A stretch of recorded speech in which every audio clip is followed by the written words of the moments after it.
This is an issue that I have seen in the forums where somebody's using a discount code multiple times when you don't want them to. Now, this is a limitation of the Shopify core platform. There is not an easy way to get around this, and that's where Mesa's coming in yet again. So I looked at the API this morning because initially I was thinking, all right, let's hit the API. Let's look for search on discount code or address, phone, something like that. Guess what? Not possible, all right? The things you can query here on the API, oh, sorry, you can't do the discount code, but you can't do address, importantly, and you can't do phone. Data by Mesa is a great solution here because we can query this to our heart's content. Basically, we're gonna store the order data there in Mesa, and then we're gonna go nuts. Here's what the workflow looks like. Triggering on order created, this map is just gonna take potentially multiple discount codes and put them into a nice, tidy, comma-separated list of discount codes. And then here we're just going to say, hey, let's make sure that we've used at least one discount code in this particular order. Here's where we're saving all of this data to the database. And so we're saving phone number, address, discount codes, a couple different things that we will use in our query, which is this guy here. And this is looking for, this we're probably going to want to tweak.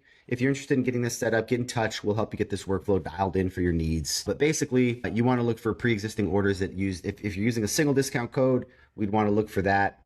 If you're using a dynamic coupon code, we can do different things there. But basically, you want to find previous orders with the same address. Probably maybe same name as well. Maybe phone number we throw in, you know what I mean? We can figure that out. Okay, now if we find an order there, a previous order, that's where we're jumping into action. And so we can kick out an email to internally and let you know, or we can alert you internally. Heck, we can send a Slack message. We can, if you want to just cancel the order entirely, we can do that as well. Maybe you've got some fulfillments. Maybe you want to tag the order. So we can figure all that out. But you get the idea. This is the workflow. Hope that helps.